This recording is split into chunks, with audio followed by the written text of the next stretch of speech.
Fatal Attraction from 1987. Now, my mom said something very funny about this movie, and I gotta tell you guys this. Jaws makes you never want to swim again. Titanic makes you never want to go on a boat again. And Fatal Attraction, while in a committed relationship, makes you never want to look at a woman ever again. And after watching the movie, that is very, very accurate. I was able to watch it for the first time, and now I'm gonna give you my quick thoughts right now.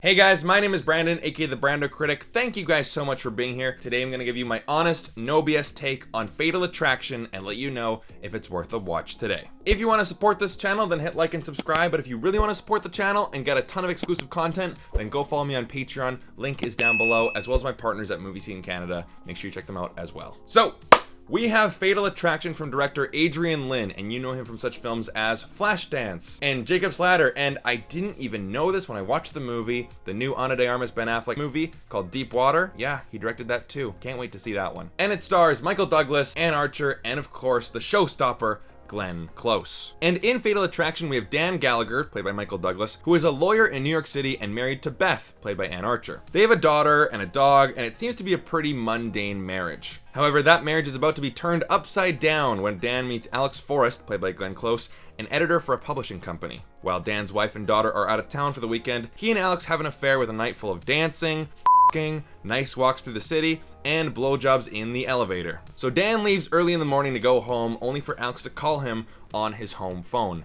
Oh boy, you're in trouble, sir. Turns out Alex wants to extend this one-night stand a bit longer, and nothing, and I mean nothing, will stand in her way. So, is this movie worth a watch? Absolutely. Yes, this movie hooked me more than, honestly, any movie has in probably like the last 5 years. It was intriguing, it was engaging, I was always questioning what was gonna happen next. This is a really well-made movie. And I want to go over the first act. And again, this is not going to be me just going through the entire film and just picking it apart, but I do want to talk about the first act because I think it's just fantastic. Both sides of my brain were going on all cylinders. My film school brain was going, yep, that's good, that's good, that's good, I like what they did there. And then my film enjoyment side of my brain was just completely hooked as well. So, best of both worlds. I really want to go over this first act because this film starts off rather boring. It starts with this mundane skyline of New York City. You don't really see the landmarks. There's no music, right? There's no Jerry Goldsmith score and some sweeping music. It's just a very normal, simple opening. And then we cut to mundane family life. He's listening to headphones. He's got no pants on. The kid's watching one of those like stupid slime kid shows. He's stepping on toys on the floor. It's very like, honey, where'd you put my suit? Oh, it's behind the thing. Are you sure? Yeah, for sure. No interesting camera angles. It's just a very standard marriage, very standard family life. So they go to a work party, and of course that's where he meets Alex Forrest,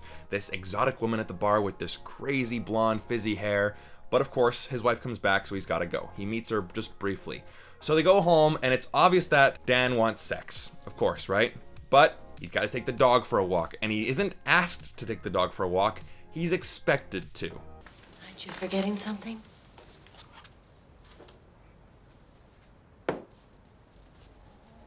So, reluctantly, he takes the dog for a walk, and he comes back, and the kid is in bed. No sex tonight. And no sex for the weekend, because she is going out of town for a few days. So he goes to a meeting at work, and there she is. Now, real quick, I just want to say something. I don't condone cheating. I don't condone that behavior, having an affair, but I do like that this movie, while sure a lot of the characters' actions are not justifiable, the movie does a good job at laying out the reasons why these characters would do these immoral acts. When men cheat, it's normally with the person who's just readily available, and it's a terrible thing to say, but they just want to the next thing that moves. So men are a bit more random and spontaneous with their infidelity, where women can seem to be a little bit more strategic. Again, I don't condone the behavior, but this movie does a good job at diving deep into the psyche of these characters. But of course, during the meeting, they're flirting a little bit. It's like you got a little thing on your nose, they smile at each other. But when they're gonna get a cab, they can't get a cab. They're stuck in the rain together. Hey, let's go get a drink. That's how it starts, right? But then when they're in the bar, the camera angles start to get a bit more complex. You start to see some dolly zooms, and you hear some music as well. Life's getting a little bit more interesting. You know, Dan is talking to this new exotic woman. You know, it's a bit fun, it's a bit flirtatious. But then the camera angle shifts, and the eye line shifts. And immediately, Alex goes on the attack. Alex knows that Dan is gonna be vulnerable. She wants him tonight, right now. And you're here with a strange girl, being a naughty boy. I don't think having dinner with anybody's a crime. Not yet. And that's when the tension really, really builds. And it's uncomfortable. And it's great. And then, bam, they start f***ing like crazy in her apartment. And it's not like that romantic, sensual kind of sex. No, it's just like we're f***ing in the kitchen. We are having sex on the sink and the water's running. And it's just like animalistic. It's just crazy. Let's just go for it. But of course, after sex, she goes, "You have any energy?" And they go to a dance club, and all the camera angles are all extreme close-ups of the instruments, of our characters' faces. You can see how sweaty they are. They're just hot, they're bothered, they're dancing, which leads to more sex that night. So Dan leaves in the morning, but she calls his house, and every single excuse that he tries to give to say, "Hey, I can't see it today," she just, nope, that's okay, nope, that's okay, no, that's okay. She has a comeback to absolutely every single excuse, and he gives in and sees her again. And they talk and they flirt and they have sex some more, but when he says that he doesn't want to see her anymore, that's when hits the fan. That's when you start to hear some music start to build. That's when the tension really rises, and then, bam. She slits her wrists and the music is just blaring. Hooked. Immediately hooked. I'm like, I need to see what happens in this movie. And throughout the movie, every single turn, you're like, is she around? What's next? What's gonna happen?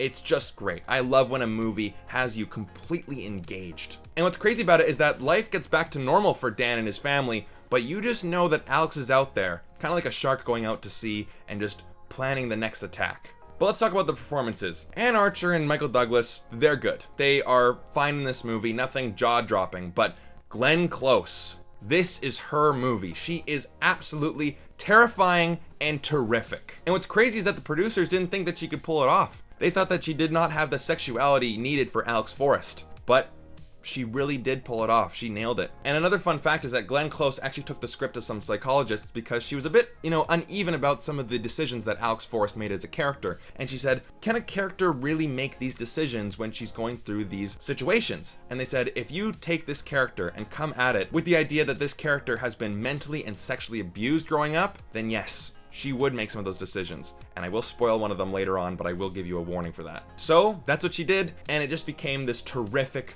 performance, one that really went down for the ages. She's fun and she's flirty at one moment, and then she's raging and terrifying the next. But for the most part, she isn't actually portrayed as the villain, just as a deeply disturbed and a very fragile character. And there's one line in the movie that I just love. It's something along the lines of, "I'm not just some slut that you can bang and then toss to the curb when you're done." Because I won't allow you to treat me like some slut you can just bang a couple of times and throw in the garbage. That line really does encapsulate her entire character. Now, the ending. Again, spoilers from here on out. There's actually two endings. There's an original ending that was in the script and the director actually wanted to keep in the film. But of course, Paramount was like, okay, we need to actually change it for Hollywood audiences. So you get the Hollywood ending, which is actually in the film. And each ending really does kind of change the character of Alex Forrest. Oh, and by the way, that decision that Glenn Close was talking about, yeah, it was the bunny scene.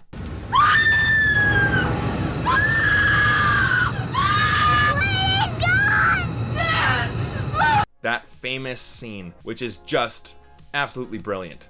Completely terrifying, but brilliant. But talking about the endings, the original ending had Alex kill herself and Dan is suspected of murder. But Beth finds that little cassette tape where Alex says, "I'm gonna kill myself." And then of course, Dan is innocent. And that first ending really does make Alex a tragic character. And it kind of fits in with the rest of the movie. And when you find out that, oh, that was the original ending, yeah, it actually makes more sense than the new Hollywood ending that we actually got in the film. The new one is that Alex just turns into a slasher villain and she tries to kill everybody with a knife. And of course, I forgot, Randy from Scream, I forgot your advice, man. Just when you think that the killer is dead, that's when they surprise you.